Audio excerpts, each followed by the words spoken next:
最近荷兰发生一件有趣的事儿啊，据说还上了当地的新闻。Recently, something very interesting happened in the Netherlands, which even made it to the local news. The incident began in March 2024, when a Chinese female PhD student came to the Netherlands through a government-sponsored study program and started a romantic relationship with a Dutch man. The couple seemed to get along well. However, this seemingly sweet international love story took an unexpected turn due to a bride price. It is said that after discovering she was pregnant, the Chinese woman happily shared the good news with her boyfriend. The boyfriend was also very pleased and even started actively preparing for their wedding. However, during the wedding preparations, the Chinese PhD student suddenly made a request. She hoped her boyfriend would pay 88,000 euros as a bride price. While bride prices might be a tradition in Chinese culture, they are quite rare in the Netherlands as the country has no similar customs. More importantly, 88,000 euros is equivalent to an average Dutch person's annual income, making it a significant amount for most locals. Faced with this unexpected demand, the boyfriend felt very confused and uneasy. He recalled hearing news stories about international students using marriage as a form of fraud, which made him suspicious of the relationship. Out of concern and to protect his own interests, he chose to call the police. In the end, not only did the Chinese woman fail to obtain the bride price, but she was also detained by the police due to certain alleged issues. Although the specifics are still unclear, this incident quickly spread throughout the Netherlands, becoming a hot topic of discussion among the locals. This international relationship dispute not only highlights the challenges brought about by cultural differences, but also makes one reflect on the lack of communication and trust between the two parties. Regardless of the final outcome, such news has undoubtedly cast a shadow on the image of Chinese international students in the Netherlands. 是最愚昧、最落后，可以说是封建残余。In our society, there is a behavior that can be described as the most ignorant, backward, and even a remnant of feudalism. It is disgusting and intolerable, and that is the demand for bride price by the bride's family during marriage. This phenomenon is almost unheard of globally, as no country practices such an absurd custom. However, this behavior is deeply rooted in our culture, prompting deep reflection. Recently, I came across a piece of news involving something related to bride price in the Netherlands, a European country.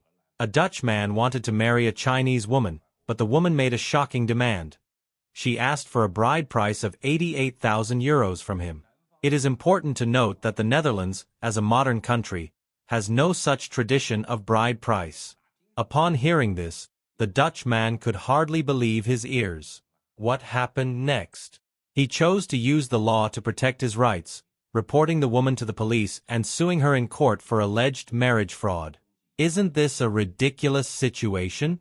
This kind of incident not only makes people feel ashamed but also brings shame on an international level, which is truly disgusting. The practice of bride price should have been abandoned by society long ago. It is a relic of feudal society from thousands of years ago, yet it has persisted to this day. This behavior appears particularly absurd, not only in rural areas, but this phenomenon is also prevalent in some cities. Some even regard receiving a bride price as a matter of course. Others counter that argument by saying, "Don't women always talk about gender equality? Raising a son costs a lot of effort too. Shouldn't men also receive a bride price to balance things out?" But let me tell you, the idea of measuring feelings with money should have been eliminated long ago. Now it's 2025, and humanity has fully entered the era of high technology. People who still engage in such behavior are truly ignorant.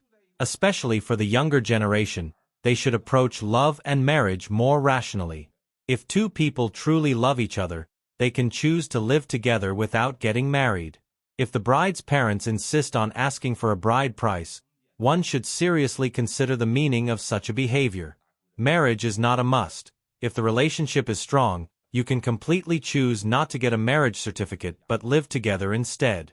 According to tradition, only through marriage can a bride price be demanded. Nowadays, with improved policies, as long as two people live together and have children, the children can be registered in the household, go to school, and enjoy all benefits. Marriage is no longer necessary to achieve these things.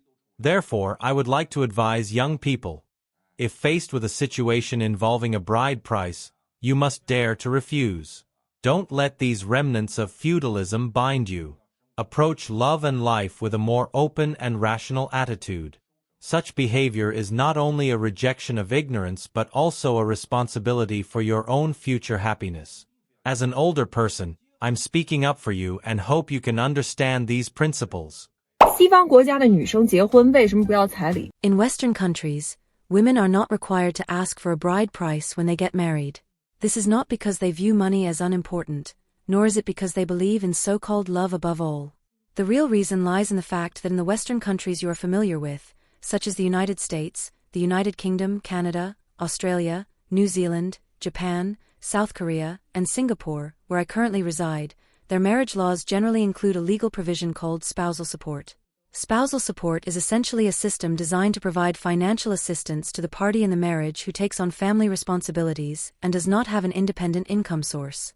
After marriage, even without considering childbearing, the burden of running a household often falls more heavily on women.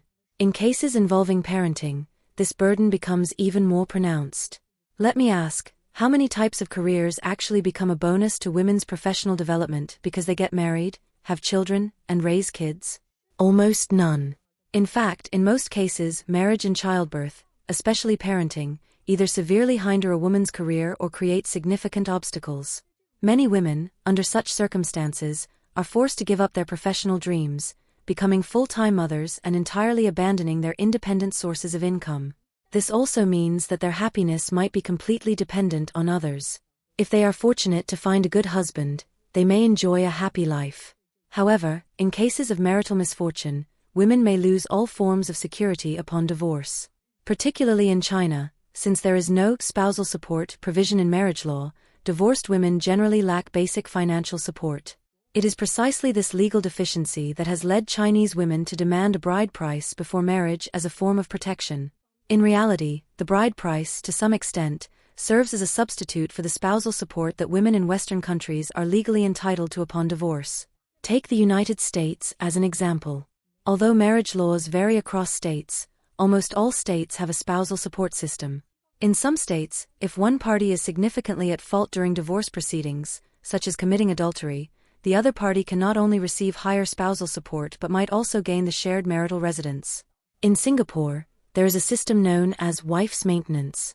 Interestingly, unlike in many Western countries where the higher earner pays support regardless of gender, Singapore's law strictly requires men to pay maintenance, and women are exempt from paying it. Even if the divorced woman is the wealthiest person on the island, she is not obligated to pay maintenance to a less well-off man. This law was introduced by Singapore's founding leader, Lee Kuan Yew, to compensate women for the immense sacrifices they make during childbirth. So, now you understand, right? Please never say that Chinese women are more money-oriented or materialistic. Everyone is simply seeking fairness and justice within the institution of marriage. 我有时候特别不明白，在中国结婚就是买女儿吗？ Sometimes, I feel really confused. Is Chinese marriage culture, in a way, like selling a daughter? Once a girl marries her boyfriend, it seems that her parents and family become outsiders. This makes me wonder, why is it that in China, marriage uses the terms to marry off a daughter and to marry a wife to differentiate? Shouldn't marriage be equal? In foreign countries, we don't have such concepts. Marriage is more about an equal union between two people. We also don't have bride prices, don't need cars, don't need houses, and things like bride prices don't even exist in our culture.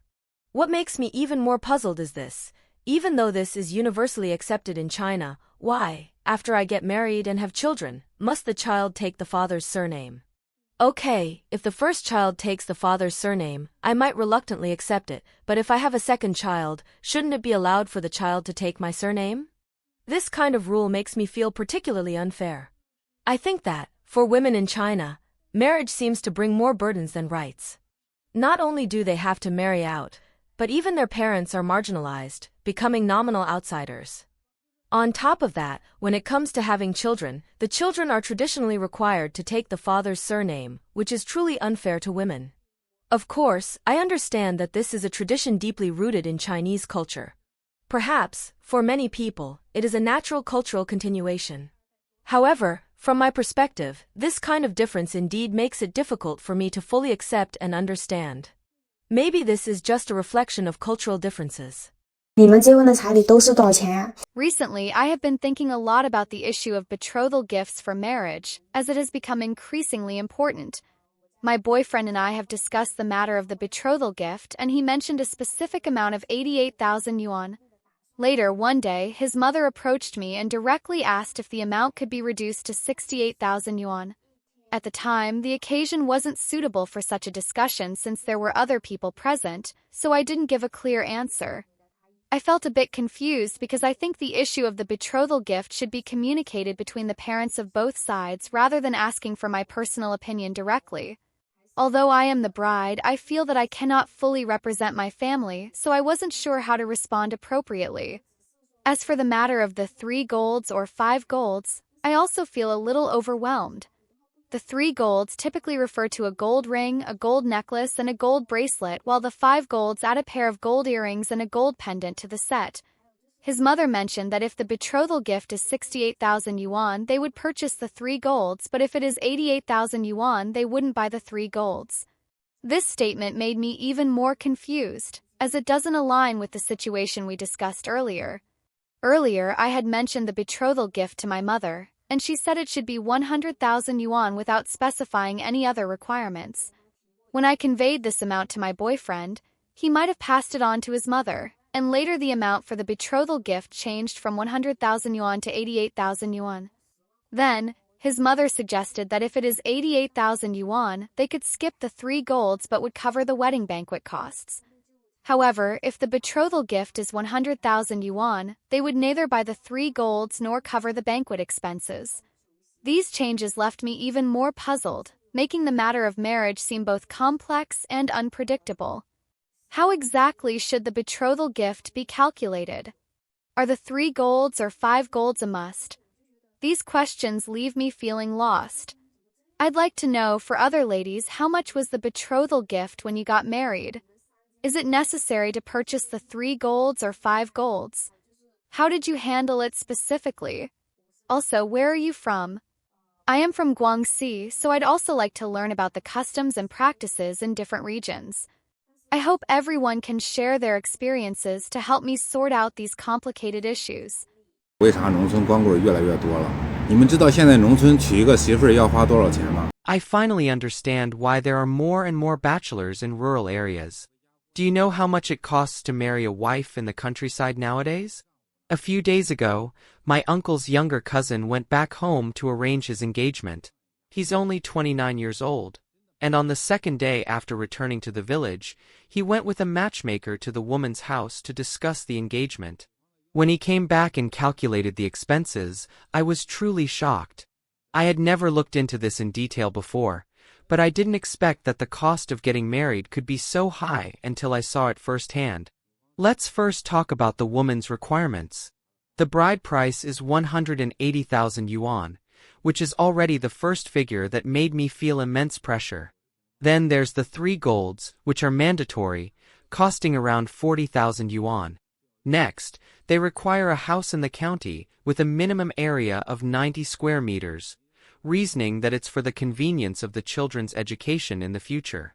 This indeed makes sense, but based on the housing prices in our county, which are about 6,000 yuan per square meter, such a house would cost at least 540,000 yuan, and adding renovation expenses, the total would come to about 600,000 yuan. And it's not over yet.